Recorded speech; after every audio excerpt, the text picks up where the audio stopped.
O que eu trago como destaque aqui é um levantamento que a gente fez, né, e que é possível ser realizado através de dados da própria Justiça Eleitoral, Tribunal Superior Eleitoral. A Câmara dos Deputados, isso não é grande novidade, não sei se alguém já divulgou esse número, mas de qualquer maneira não é novidade, que 73 deputados federais foram candidatos às eleições municipais deste ano. 73. Essas 73 belezas simplesmente gastaram 250 milhões de reais de dinheiro público, do fundão eleitoral. Essa excrescência que foi criada para que suas excelências, os políticos, não precisem receber suborno de empreiteiros e também de fornecedores de governo. Aí vão direto aos cofres públicos, tira lá o dinheiro que acham que devem, para financiar suas campanhas. Este ano, em todo o Brasil, foram gastos mais de 5 bilhões de reais financiando essa papagaiada toda que a gente assistiu aí. E na Câmara dos Deputados, como eu disse, foram 73 candidatos. Muitos deles, inclusive, foram candidatos não para ganhar, sabiam, inclusive, que não tinham chance, mas para ocupar o espaço político. São candidatos, na verdade, à recondução à própria Câmara daqui a dois anos. Fizeram ali como é que eu diria, retemperaram, digamos assim, as suas imagens, lembraram o eleitor das suas existências, muitos deles, inclusive, com atuação apagada na Câmara dos Deputados. Então, a eleição municipal serve para isso, para o cara aparecer na TV, cartaz, aquelas coisas todas, aquela projeção, aquela exposição que é garantida pela Câmara dos Deputados. Tudo bem, isso é legítimo, cada um faz o que quer da sua vida. A questão é que eles metem a mão, batem a nossa carteira para financiar esse tipo de coisa, né? O valor exato são 256 milhões de reais gastos pelos 73 deputados que se candidataram a prefeitos nas eleições deste ano. E o fato é que aqueles que foram eleitos, aqueles que entraram na disputa para valer, com chance de serem eleitos, queriam muito, talvez, certamente, governar suas cidades lá, ou cidades da sua base eleitoral, esses custaram 6,3 milhões. As campanhas dos candidatos que foram eleitos, deputados federais que foram eleitos em primeiro turno, custaram aos cofres públicos 6,3 milhões. É uma grana pesada, alta, elevada, etc. e tal, mas veja bem, a distância entre estes que tinham chances e foram eleitos, daqueles que gastaram os demais 250 milhões de reais dos 5 bilhões que tiraram do nosso bolso, né? E tiraram não só do nosso bolso, mas também de um orçamento público, que é um dinheiro que faz muita falta para muitos programas e ações governamentais, nos 3 níveis de governo, né? O federal, o municipal e o estadual, aqui também o distrital. É claro que muito desse dinheiro acaba sendo surrupiado por políticos, né, como ficou demonstrado em casos de escândalos muito conhecidos, como, por exemplo, mais recentemente, o Mensalão e depois o Petrolão, revelado pela Lava Jato. Bom, o fato é que 15 desses deputados, desses 73, 15 deputados federais vão disputar o segundo turno. E as campanhas deles, vejam bem, desses 15, aqueles que foram eleitos custou 6 milhões e 300.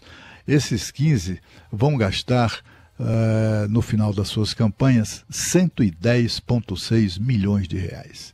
110 milhões de reais para disputar por nossa conta o segundo turno. As campanhas dos 49 que foram rejeitados pelo eleitor, ou simplesmente sabiam mesmo que não seriam eleitos, essa campanha dos que perderam a eleição, na verdade, custou 138,4 milhões de reais. É muito dinheiro público jogado na lata do lixo, né?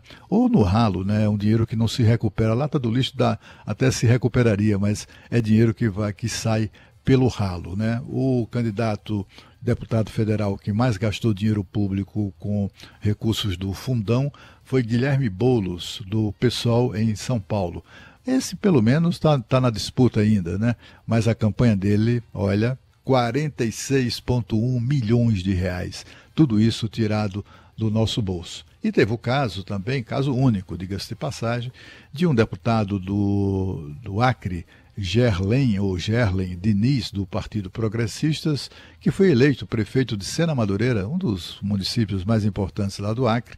Ele foi eleito prefeito sem gastar nenhum centavo do fundão eleitoral. Portanto, é possível, sim, que os políticos se virem e banquem as suas próprias campanhas. Se não os políticos, os partidos. Como? Se vira. É uma associação, né? Não tem os clubes que são mantidos com grana dos seus associados. É assim como é assim que deve funcionar na política também, deveria funcionar na política também, para poupar o bolso de quem já paga impostos e tem, portanto, altíssimos custos para sustentar toda essa bagaça. Um segundo destaque rápido que gostaria de trazer aqui é uma pesquisa divulgada ontem pelo Instituto Nexus, que é um instituto de pesquisa do grupo de comunicação FSB, que é um dos mais importantes do país, né? E aí é por isso que eu achei relevante trazer aqui como destaque, é que foram eleitos no domingo passado 152 candidatos com patentes militares. Nessa eleição que é caracterizada exatamente pela mais ampla derrota da esquerda brasileira nas últimas décadas e também, portanto, uma importante vitória da direita e da centro-direita nessa campanha.